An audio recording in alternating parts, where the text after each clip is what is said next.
It's DTS 52. We're at the 1-year anniversary of Destiny the Show. Thanks, listeners. We've got a great program for you today. You're listening to Destiny the Show. Welcome, Guardians.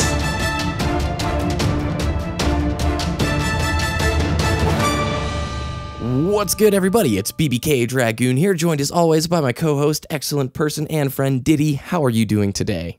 I'm doing very well, and that was like the 5th or 7th time that you tried to do that intro, and you think after a year we'd have it down pat, but oh yeah, we don't get it perfect. No, the intro is the hardest part of the show, man. And I always say the number in there just in case people are like, oh, it's 52. I missed 51. I need to go back next, and do blah, blah, blah, blah, blah. So what'd you do this week? I just relaxed, 4th of July weekend. I didn't do anything. I just stayed home with the girlfriend and Butters, and we just cooked some hot dogs, cooked barbecue sausage, and just didn't worry about anything. It was nice. Nice, dude. We're doing bratwurst in a few hours after the recording of the show. So, yeah. We've got a lot of news and a great show to talk about. Let's hop into it.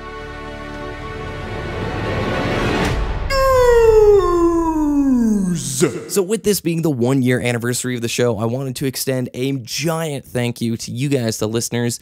Open it up with a few stats about this last year of Destiny the Show, this weekly podcast that you guys so graciously listen to and support, and just keep Ditty and I really excited to come back, bring the news, and talk about Destiny. We had about 500,000 listens between iTunes, Podbean, and YouTube in our first year, which is overwhelming. That's really cool. And we were one of iTunes' top 25 gaming podcasts in 2014, which was awesome. Again, thank you guys so much. You routinely put us at the top of the charts of podbean.com. So from the bottom of my heart, thank you guys. It's been a really fun year, and I think we have one of the coolest communities of Guardians out there, don't you think, Ditty? I think so. I mean, it's just insane because we started this podcast, or you started this podcast in like June of last year or July. Yes. And like that's only half a year, and we were top 25 gaming podcast of 2014. That is awesome. That's all the listeners. So thank you very much. Yeah, we've got a lot more in store and just much more to come. And Destiny's, this is just the beginning of a journey and a great adventure, and we hope that we can continue to be a news source for you. Speaking of the news, I want to ask you, Ditty, what is like some of your top memories from DTS this last year? Oh, from DTS? Yeah. When we talked about the potential Destiny's had, like any show that we've mentioned, I wish like Destiny does this really well. For instance, The Wild. I think that was episode 33. Yeah. Something like that. When we talk about The Wild and the introduction of an end game PvE patrol environment in which we can complete little tiny quests, there are strike bosses just roaming in a patrol area, and just high-end PvE content where you can earn exclusive wild rewards like the red engram. I think that's my most brilliant idea ever in Destiny. Yes. That, the further you go in the wild, you can upgrade those red engrams to be rare, legendary, exotic status, something like that. Just Destiny is just a fantastic game, and it can only get better from this point on. The community is very outspoken. Bungie listens. They really want Destiny to improve. So I really think the Destiny universe has unlimited potential at this point because the foundation is really solid. We just need to make it 10 times, 100 times, 1,000 times better. And we can do that. Totally. My favorite memory was our Christmas show. Mainly because of the intro. Is that Santa Claus? Crota!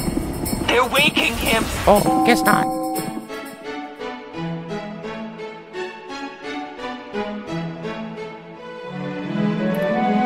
Welcome, my friends. It's been a mighty good year. Do stay, gather round, have a cup of black wax cider. I've got warm ether seeds right by the hearth. Bathroom's right down the hall to the left. Use your ghost to get in, you know how. Who invited the cabal? You know Omnigul doesn't like them. They're always tracking that dirty Mars in my house. Hate it. Oh, it's starting. Welcome to Destiny the Show. I have waited so long for this day. I want to do more stuff like that this next year, man. It took me a little while to put that together, but just more themed things, more comedy. We're getting more characters now. The hard part is when Dark Below came out, you guys, there's Dinklebot and the Stranger and the Traveler and, or the Speaker, I guess. There's not many characters that you could do these little parodies with. So I'm going to try and do more since Ferrix and Petra talk a whole lot more than our previous characters, I guess. Any other memories before we get further in the news? No, I mean, my first episode, this episode number 2, just having me on, like, I messaged you after the first episode went live on your YouTube channel, and I was like, hey, I play Destiny. You need a co-host? And you were like, yeah, I was actually going to ask you, but you beat me to it. So that blew my mind, and here we are. I'm really glad that you gave me this opportunity. Oh, dude, you bring so much to the show. I'm the idiot who says all the stupid stuff, and you can correct it. So, all right, first news video. Dado Does Destiny states the state of the Crucible. So we put out a video this week. Most of you probably know who Dado Does Destiny is. He's a very big YouTuber for the Destiny community. Put out a 16-minute video talking about the state of the Crucible, mainly addressing the weapon balancing concerns that players have. And he refers to it as the insta-kill meta, talking about Thorn, the Last Word, and all the Fellwinter clone shotguns. How they are an issue in the Crucible. He presents his argument in a very clear, concise way, saying that the time to kill on some of these weapons and their strength is so overpowered and imbalanced to where people no longer really have a fighting choice to play with other weapons, and he'd like to see it changed. He offers very subtle, minute changes to these weapons that would address the issues. It has about 140,000 views at this time. I think it's mandatory viewing for anybody who's a PvP player listening to the show. I loved it. I agree entirely with his argument. I know some viewers get upset because a lot of times they see me playing with Thorn in the video. I play with 3 weapons in PvP these days, Thorn, the Last Word, and the Messenger. And a lot of times when I'm just getting frustrated because 10 out of the 12 people in the lobby are using Thorn, I'll use my Thorn too. Like, it's a really good gun. But it doesn't mean that I don't want to see things changed. So, Ditty, your thoughts? I mean, like you said, or like Dado said, it is the insta-kill meta, and it's not where Destiny was like 6 months ago, I was listening to the first couple episodes we did of DTS just to, figure out, how far we've come, and we were talking about the beta and the Crucible from the beta, and how my initial impressions of that, there was gunplay, There was. Even if it was so different. Even if someone got the first shot off on me, I can still try and outgun them. Yes. That's really not the case anymore, because Destiny PvP, since the beta and the alpha, man, it has sped up so much. Like, time to kill is so much quicker than 7 months ago when the auto rifles were a thing. Like, I much prefer the Service Regime meta over the Thorn meta, and we got that weapon change when, it was a nice change of pace for a month, but at that point it became overbearing, and it just kind of suffocated every other weapon in the game. That's what Thorn does. It's obviously the best choice right now, but that needs to be changed. And with a game like Destiny able to get constant updates, the meta needs to be more fluid, Oh, yeah. Even if I know Bungie is striving for the most balanced PvP encounter, I would throw them a curveball and say, no, I want you to force the meta in a different direction. I want you to make pulse rifles the dominant one, which is probably what's going to happen once Thorn and the Last Word get their nerfs. I want pulse rifles to be the meta for a month, and then I want auto rifles to be the meta, and then I want scout rifles to be the meta, and I want to just keep changing over and over and over again, and it will just provide more variety, Yeah, well, Luke Smith's already said that we will see eras of weapons coming into style and coming out of style based on their balance choices, and, excuse me as I hiccup there, that's what we're going to see with whatever the next weapon balance change is. There will be a period of time, like a month after that release, where the dominant weapons are found and people over time start acquiring them, using them more. And we're going to go through this cycle continually with Destiny. There is no way around it. the thing I want to hit home here that was the key point in Dato's video is not the fact that he's crazy upset at the weapon balance right now. He's disappointed in how long it's been silent about weapon balancing. The fact that it's been over 6 months since patch 111, and we have been screaming for a weapon balance change for a long time and have yet to see it. Now, in this week's weekly update, which we're going to do in just a second, we're going to talk about, they do say it's going to happen. Weapon balancing will be visited before the Taken King, but I do think we need to see quarterly weapon tune updates because 6 months to me, it's too long. We have reached the point where it's too long. The community was screaming at the weekly update this week. We want to hear more about weapon changes now. Trials is definitely the catalyst in this situation, don't you think?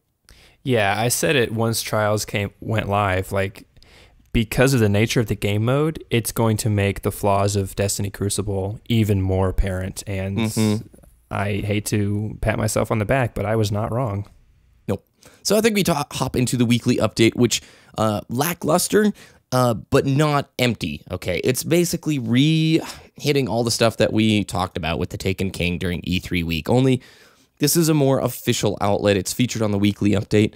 It's going to have new story missions, new side quests, cinematic cutscenes that you can skip, new exotic weapons, armor, exotic quest lines, the big Dreadnought ship, which is the new destination, with secrets, rituals, which we don't know what they are, treasures to uncover, the taken enemies, an increased level cap, new ways for your guardian to grow more powerful. Your garden? Yeah, wouldn't that be sweet if there was a garden in Destiny? There's now herbalism profession. No. New subclasses, the new cooperative strikes, reimagined strikes, so some of the strikes that are already in the game, Dust Palace, Undying Mine, and Cerberus Fae 3 are going to be overrun with taken enemies, which, have we talked about that here? I don't think so. Yeah, so basically old strikes are getting a bit of a remix with new enemies inside of them. So what's happening is they're not removing the old strikes, they're just adding a different version of the strike. Yeah. They're just going to be the regular Cerberus Fae Valistaric strike, and then the Taken version. So you're going to have two different styles of playing that. I wonder how they're going to do the tank boss. Like, they're going to have to change the boss encounters. I'm serious. Like, think about that. Are they going to have like a Taken tank boss? Like Vulcan Raven is going to pop out of it. Think about that. You know, it's not going to be the same strike with just reskinned enemies. It's going to have to change the encounter somehow, you know? Does that make sense? I like that initiative, and honestly, I would love to see more remixed content. Just thinking about that idea out loud for a second, Prison of Elders would drastically benefit from something like this. That's kind of what I thought Prison of Elders was going to be when it was announced, you know? Yeah. But no big deal. And of course, our biggest 6-player raid yet. So that'll be cool. And the other thing I want to read here is, where is it? Between now and September 15th, and I quote, we'll also explore a range of topics that we know are important to you, including weapon rebalancing, economy improvements, an overhauled quest experience, bounty enhancements, faction allegiances, and endgame content, and more. So they weren't totally saying none of this, no more stuff is happening until the Taken King. So there is things that we get to look forward to. Bungie Day is coming up, Destiny players. Ditty, what is it all about? So July 7th, 7/7, is Bungie Day for those of you who are brand new to the Bungie community. Yep. And Bungie always hosts special events in their current game. They've said in the weekly update, pay us a visit again on Tuesday, which is Bungie Day. We'll have some celebrations of awesome stuff you've done this past year, along with some invitations for how you can express yourselves. So we're probably going to see some type of maybe PvP event or PvE event in the tower that you can participate in for Bungie Day, and you'll receive a Bungie Day emblem, which I think it actually looks really cool, in my opinion. Yes. You know, everybody's going to be wearing it for the first week. Then they're going to think, oh man, everybody has it, so I need to go back to my hipster emblem that nobody else uses. So, yeah, I think it's going to be animated. You know, I think it doesn't look like an animated emblem. It looks like it, but we haven't seen an animated emblem in the game yet. But it would be really cool if it is. Yes, and they do state that it's for year one players. We don't know how they're going to determine that, so people who play on Bungie Day. That's yeah. I in mean, my opinion, like that'd be the only way you could get this emblem. That's could you my imagine the anticipation. anger if it's like if you played in September? Oh gosh, dude, cars would be flipped. People would be so mad. So that is this week's weekly update. On to the Destiny Red Bull code scamming. So if you follow the show, we've talked about the Red Bull promotion that's going on. Red Bull is doing specially marked cans of Red Bull that feature Destiny branding, as well as Flame Sword, the pro Halo player, on the side. And if you redeem your code, you get something, I can't remember what it's called, that gives you extra XP and access to a quest that is coming out in the Taken King. These codes have been given out, like candy this last week. You were giving them out on the stream, weren't you, Ditty? I was. I had 5 codes to give away, and I gave them all out. So congrats to those winners. But yeah, bet they were stoked. Get me one of them codes. They seemed happy with it. The code, I think it's called Focus Light. Yes, gives you a 50% experience bonus for about 30 minutes, and people were wondering if it increases reputation gains, and I'm pretty sure it's only experience. So yeah, people were wondering with the Iron Banner event going on last week, is it going to increase my Iron Banner rep if I use Focus Light? And that's not the case. It's basically a telemetry. It's I don't know if I should mention Guardian. I don't know if I should mention this on the show. I didn't mean to cut you off there, but did you see the Iron Banner glitch that can go on at the reset time? It's not been fixed yet. Oh, it's not fixed yet? It's not fixed. It seems like they fixed it, and then it was unfixed in a recent... Yeah, Cat Stash did it this week. So I'll just explain. For viewers who don't know, there is a way, I'm not going to explain how you do it. You could just YouTube it and figure it out. There's a way that you can keep your Iron Banner reputation from the previous Iron Banner event. So if you're rank 5, and the new Iron Banner event rolls around, you do this method, you instantly are rank 5 in this Iron Banner. So you just buy all your stuff and you're done.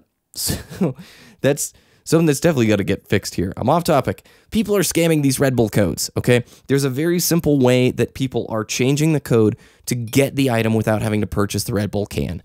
And so far, it looks like 18,000 codes have been scammed, if not more. And that's a little disappointing. There's been a couple Reddit users who've come forth saying, hey, bought a can. My code was already redeemed. That really stinks. I wouldn't worry about that. Honestly, I've only seen it from a handful of people on Reddit. I don't think that's the issue here. I think it's just the fact that if you're really mad about that $1.50 you spent on Red Bull and somebody else scammed a code, that is the core problem, I guess, right? Yeah, I think so. And it's... where there's a will, there's a way. People are bound to cheat the system somehow. With a community as large as Destiny, there are going to be some...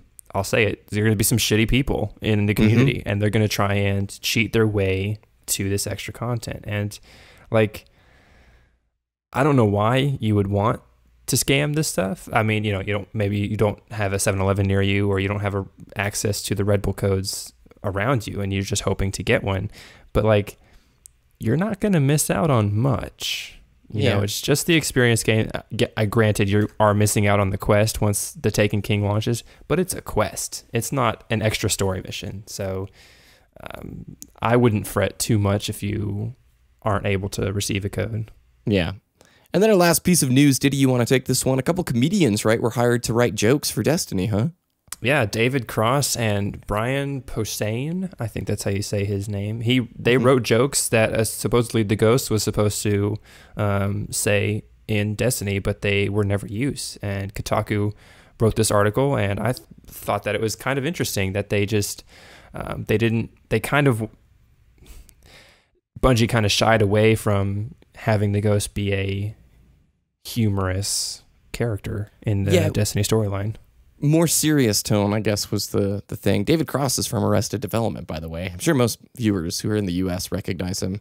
And it was just interesting to see that come out. Those are some pretty big names to hire. They brought him out to Bellevue, Washington, which is, I think that's where Bungie is, for a couple of days, and did writing sessions, had them write jokes down for the Ghost. Didn't end up being used. I think there is more going on under the scene, or behind the scenes, I guess, in terms of the story for Destiny. Like, a lot of mysterious stuff happening and conspiracy theories, which I'm not going to incite here. But it's an article worth reading if you're somebody who is interested in the story side of Destiny, as it had some cool stuff there. This is your Ghost, Miranda. And when I'm not out helping Guardians, I'm listening to Destiny the show. So the topic this week is centered on our year anniversary. I want to talk about our top 3 memories from Destiny and then our top 5 wants. One of the things that, you had done before the show is you went back and listened to our beta reaction show. Basically, a year ago, you and I both participated in the beta. You played in the alpha even. We did a full week in the beta or however long it was, then gave our reactions, like what we thought Destiny was going to be in the long run. Like, oh, I like this. Are they going to expand here and do this? Gave our reactions. Some of it was right. A lot was wrong. And I'd like to do that again and keep this sort of a yearly tradition here on DTS because we've had a full year with Destiny now. Talk about our top 3 memories and then our top 5 wants, things that maybe will be here in a year. And we're looking at this from a year timetable. So when we say these are the 5 things I want, these are the 5 things that we're hoping to get basically in the next year. We can revisit it and see if we were right or wrong next year. So, Ditty, what were your top 3 memories from Destiny year 1? Or I guess DTS year 1. The top 3 memories is going way back to the beta and the moon event, Bungie opening up the first story mission on the moon, A Dark Beyond. Yeah. Exploring the Hellmouth for the first time. Like, when I first got on the moon, obviously I did the story mission. I did it on the harder difficulty because I wanted to challenge myself. They had it on like level 6 and level 9. Yes. And since I had a level 8 character, I wanted to do the level 9 to try and challenge myself. And I thought it was actually kind of difficult. Looking back, obviously, I don't think that. But my next time I queued it up, I just went exploring. And I was just blown away by how big the Hellmouth was. Just the moon area. You could literally explore the entire moon that we can today in Destiny.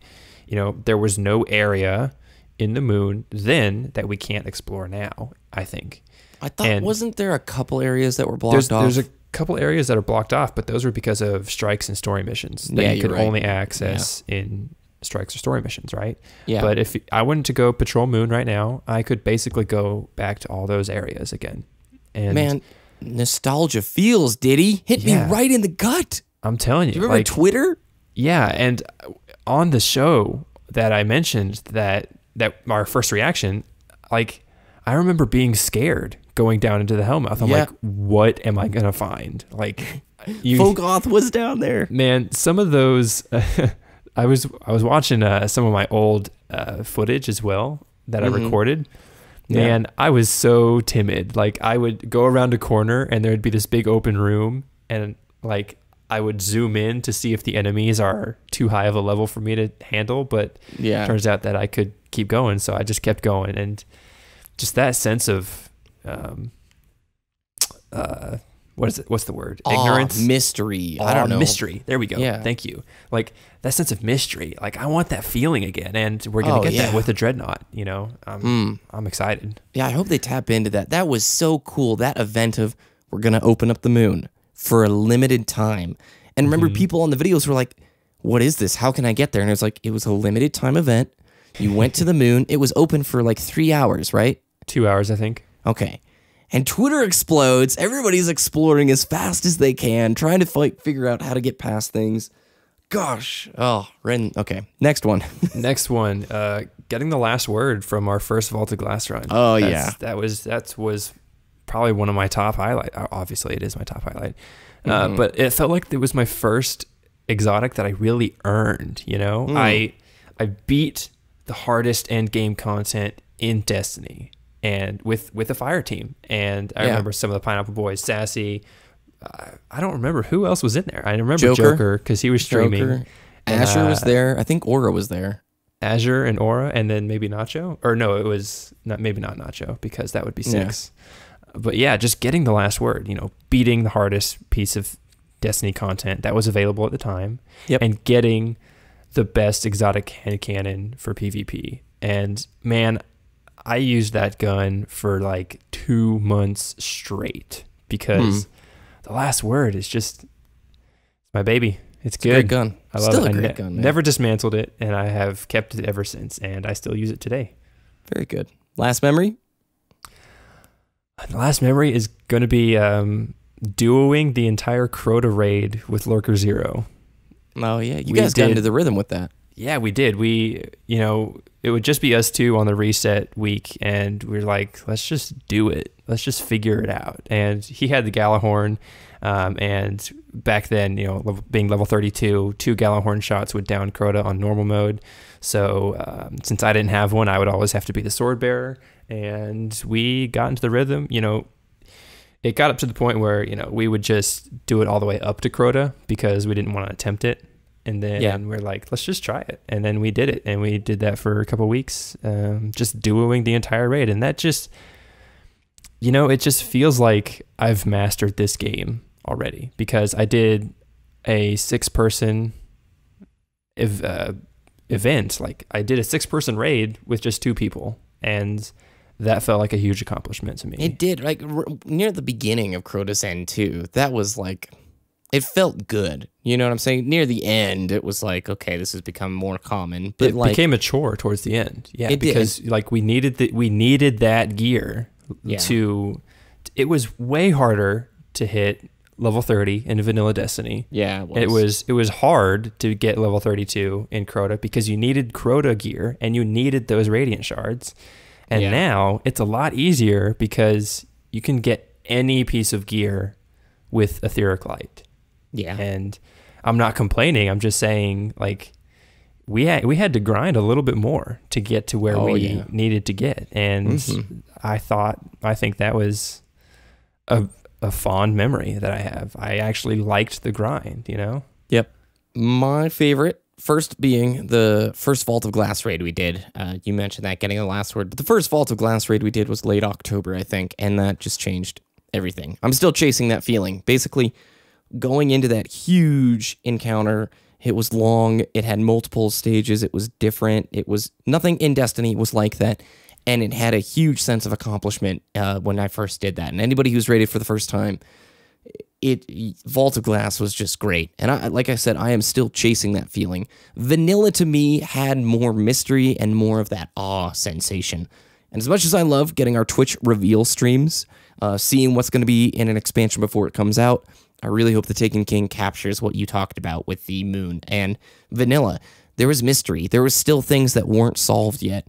So Vault of Glass, huge, way up there on my list. The number 2 is going to have to be breaking the maps. Sassy, my good Australian friend, showed me all sorts of places that you could get in and out of the maps. Like we broke into many of the Dark Below zones before they came out, broke into a handful of the House of Wolves zones before they came out, got into the Dust Palace Strike from the Xbox One side of things. Bungie as a developer does this, and they've done this since Halo, like 1 and Halo 2. You can get out of their maps, and a lot of times their geometry is rendered like it has collision detection basically. So most of their geometry you can't fall through, and it creates just a whole other universe when you break outside of their maps. And it showed me again the artwork in Destiny, in Bungie games, off the scale. Some of the best skyboxes in gaming. Loved that. And then my third favorite memory was learning how to raid with the Pineapple Boys, which is our, kind of adopted clan. It's not Destiny the show, but it's the guys we play with all the time. Really good friends. They showed us how to raid, or at least showed me how to raid. Yeah, and then me too. This last spring, Vito got into the game and a few other friends got into the game, and I got to do that for them. I got to show them how this works. And I'm not a raid expert. You know very well I am not a PvE or raid expert. But I was able to get taught and then teach others. That's part of Destiny. I think a lot of people can, relate with that, don't you think? Yeah, I would say so. And not to throw you under the bus, but like maybe 2 months ago, we were doing a Vault of Glass on hard with some people, and you were teleported in the Atheon fight, and none of you knew how to do the relic. And it's just like, this game's been out for almost 8 months now, and you don't know how to use one of the core features of the Vault of Glass. Like, people can get this far in Destiny and still not know how to do everything. And some people are just, and I'm not saying this about you, but some people are just kind of stubborn about learning things. Be like, oh yeah, no, that person usually does that. Let them do that. And I'm just like, you need to learn it too. Yep.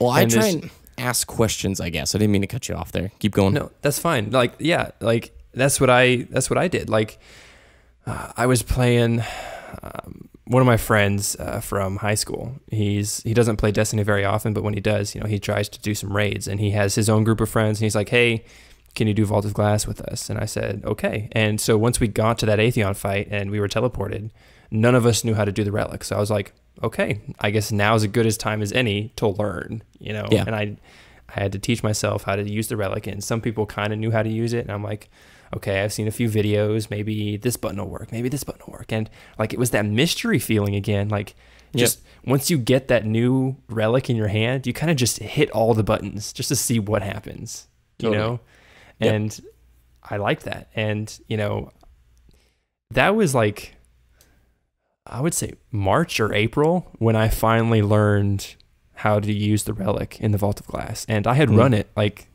12 times before. And it's just like, if you haven't learned everything in Destiny and you think there's nothing else to do, I would just try and find a group that will let you learn how to use the relic in Vault of Glass, how to be the sword bearer during Crota fights, how to just do different things in different parts of Destiny. It's not stuff you've never done before. I know some people, they just like to do the content just to get the rewards. They try to do it as quick as possible and just be like, I know how to do it, just let me do it. And there's not a very good environment for learning anymore. It's just that first, if you're not there in that first week, then just let somebody who was there do that part because they don't have time to teach you.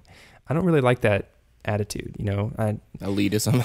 Yeah, just try and take the time, find people who will let you learn or help teach you how to do every single part of every single aspect of every encounter in Destiny. Yep. As we're wrapping up here, what would be your top 5 wants in the next year? You don't have to go that much in detail, but what would you like to see 1 year's time when we revisit this next, year's show? I think I have 3, and they've been talked about before somewhat, and they've been, I think they're realistic goals as well. So I'm not trying to just like, I wish this would happen. I wish this would happen. No, I think realistically, I really want more exotic quest lines. I know that's been confirmed for the Taken King. We said that in the weekly update, but I want more exotic quest lines linking lore in Destiny. Yeah. Like, reading the grimoire for the Thorn and the Last Word, like there's apparently like a duel between people, and those guns are famous for this duel between each other. Like, I want to go like find that exotic weapon and reenact that lore, like be a historian or an archaeologist trying to trace the steps back and the lineage of this exotic weapon or exotic piece of armor. I want to I want to learn more about the Destiny universe. Like why is Invective an exotic shotgun? What made it exotic? Like who made that weapon famous? Why is Red Death, the flavor text, why does it call for Guardians or Vanguards to dismantle it on site? Like, why? I want to learn more about that weapon, Totally. And not just in a Grimoire card. I want it in game. I want it shown to me in like a cutscene, Yep.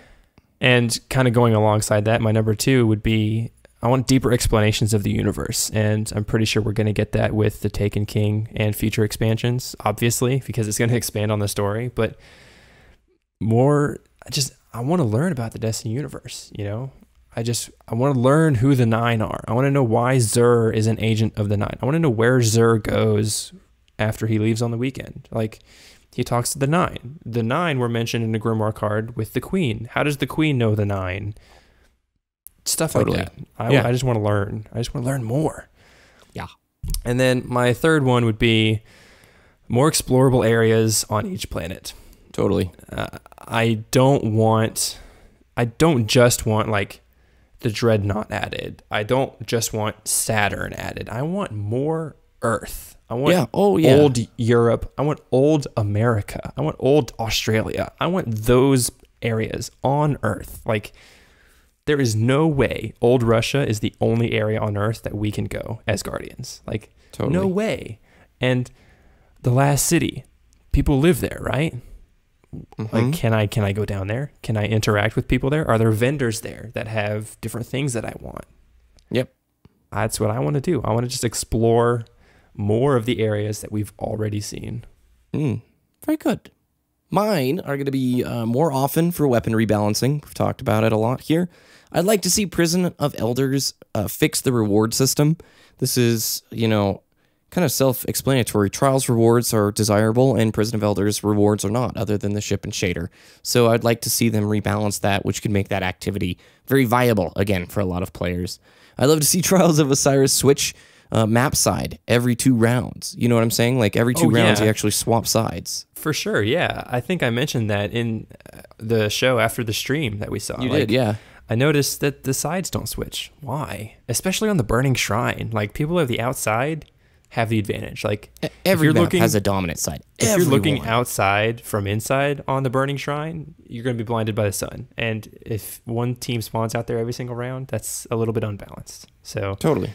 Yeah, I would totally agree with that, switching sides every round. And every 2 rounds. I'm keeping it simple with my last one, dude. More vault space. Like, I know technically it's hard, but we've got to figure out a way around this. Even today, some guy I know in real life, he's not a very serious player, but he came up with an idea I've seen thrown around where you take an item and you kind of like retire it and you basically give it to the special orders lady. So it no longer takes your vault space, but it exists. Like, if you want to go get it, you have to pull it out of storage. Maybe it costs like some currency to pull it out, 200 glimmer or something silly. But introduce a trophy case. Yeah, something like a trophy vault case for your guardian. That's bigger. Yeah. A bigger vault, Bungie. I like that idea of retiring weapons and gear. Like, I've used this a lot. Let's just put it away and just keep it as memory, Yeah. That's what your Soros regime would be right now. That it would be in the trophy case because on it's my not mantle, very useful. I'd come home every night and be like, "Oh, baby, ting ting ting ting ting ting ting, I miss you." All right. So as we wrap up here, big shout out to Destiny Tracker and Rippin', friends of the show. We really appreciate the support you guys have given us, listeners, viewers. Check out destinytracker.com. Best stats across any Destiny website. These guys do a great job. They're nice and they're supportive towards the community. So thank you very much. Ditty, you have some plans for DTS in the future outside of the show, and then, where can people find your content? So we kind of talked about our wants and needs for Destiny in the next year, but we here at DTS want to kind of announce our plans for Destiny the show in the next year or so. And you guys apparently love our content with the continued support of the podcast, and we want to just give back to you guys, and what better way to do that than providing more content. Now, we don't plan on doing more podcasts or extended podcasts, but we want to have more of a presence on Twitch and have shows, predictable, regular shows on Twitch instead of just streaming Destiny gameplay. Instead of producing a new podcast every week, we want to have a show that comes out at a predictable interval on Twitch so that we as DTS hosts can interact with our Destiny community and just provide more Destiny content for you guys. And we have 2 shows that we'd like to officially announce for Twitch production. They are called The Last Word and a Destiny lore reading on a predictable interval. Yeah, so basically they'll be available too for folks who can't watch it live. We're going to, as long as you follow our Twitter at Destiny the Show or you go to destinytheshow.com, we're going to have VODs, videos on demand, posted of all these shows. So if you're like me who works, like most of you guys who probably work or school or whatever, those shows will be made available to watch after they actually happen. And we like the place that DTS is at, the podcast. We really like bringing the news. We like keeping it as unbiased as possible, even though we do divulge our biases pretty often. But really focusing on the news and keeping it short is the point of this podcast. These news shows allow us to do more, right, Ditty? Yeah, so for example, The Last Word, the new show that's coming out, is going to take a topic in the Destiny community for that week or that month and talk a little bit more in depth about it and be a little bit more real, because like you said here on the podcast, we try to be as unbiased and as objective as possible. With The Last Word, it's going to be kind of like your 60-minute segment. We're going to break down the pros and cons and have more of an opinion over there and just be a little bit more realistic. Be like, I think this idea sucks, and just be completely brutally honest about some type of Destiny topic. And the platform that we're producing that for Twitch, we can have direct interaction with the viewers right there on the stream. And so I think that would be really great for getting your immediate feedback on those topics. And with the Destiny lore reading, just have people who are more interested in the lore of the Destiny universe, and we just explain that and break it down, do a reading of a different topic in the Destiny universe, and we'll break it down and talk about it as a community. Excellent. Well, I'm excited for what's coming up. Massive thanks to our listeners. Where can people find your content, Ditty? Twitter.com/DittyDTS, DITTY-DTS, and twitch.tv/Destiny the Show. Excellent. Remember to check us out at destinytheshow.com for the show links and all that stuff. At Destiny the Show on Twitter, you can follow me at BBKDRAGOON or on youtube.com/BBKDRAGOON. It's been a wonderful year. I really look forward to this next one. Eyes up, Guardians.